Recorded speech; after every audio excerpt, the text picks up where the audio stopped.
The Impact of Social Media on Children, Adolescents, and Families, Article Review. Introduction.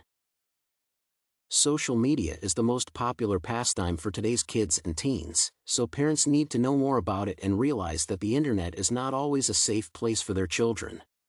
Gwen Shurgen O'Keefe and Kathleen Clark Pearson in the article The Impact of Social Media on Children, Adolescents, and Families, presented by the American Academy of Pediatrics in 2011, explore this issue. The main audience the article is aimed at is families with teenagers and preteens. The main position of the authors is that the negative impact of social networks on children and adolescents exceeds the positive one. In this regard, parents should increase control over the use of social networks by their children. The article does not sound convincing because it exaggerates the negative impact of social networks. Summary. The article's authors believe that parents need to pay more attention to how their children spend time online. They confirm this thesis by indicating the negative consequences of using social networks: cyberbullying and harassment, sleep deprivation, depression, and suicide. Another point of view is also considered, in which there are positive aspects of using social networks: the opportunity to learn, receive health information, and develop communication skills. However, these arguments fail, and there is a need for parental control over the time a child spends on the internet. In addition to useful tips, including talking with the children and being interested in both offline and online sides of their lives, such practices as monitoring social media activity are also mentioned. Analysis. Social networks are a routine activity that is the main way of social and emotional development.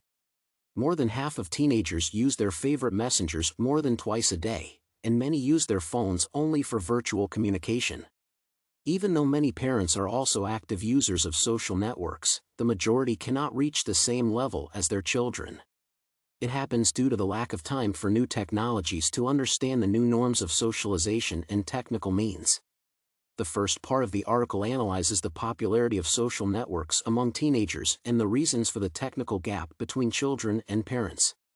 It is impossible to argue with the fact that social networks are extremely popular among children as the main way of socialization. Social networks for children and adolescents have many benefits: the development of social skills, participation in charity, the development of creativity, inclusiveness, and the opportunity to see different opinions. Social media is also important for learning, providing an opportunity to exchange ideas and participate in group projects. Blogging improves creative writing skills, language learning, and creativity. Social networks are important for maintaining health. With their help, children can quickly and anonymously find answers to questions related to what worries them. In addition, there is a positive impact of social networks on increasing the self-esteem of adolescents. Many apps have been developed for weight loss and health tracking.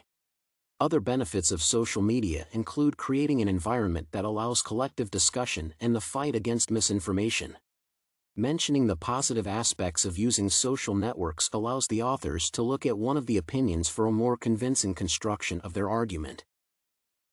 Social media use is becoming a risk for teenagers more often than most adults realize.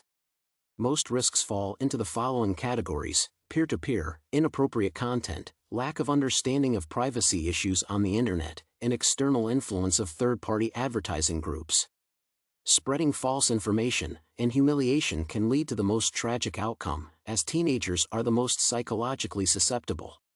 One of the biggest threats to young people on social media is their negative digital footprint and possible future loss of reputation. Parents must evaluate the sites their child wants to participate in to ensure that the site is appropriate for their age.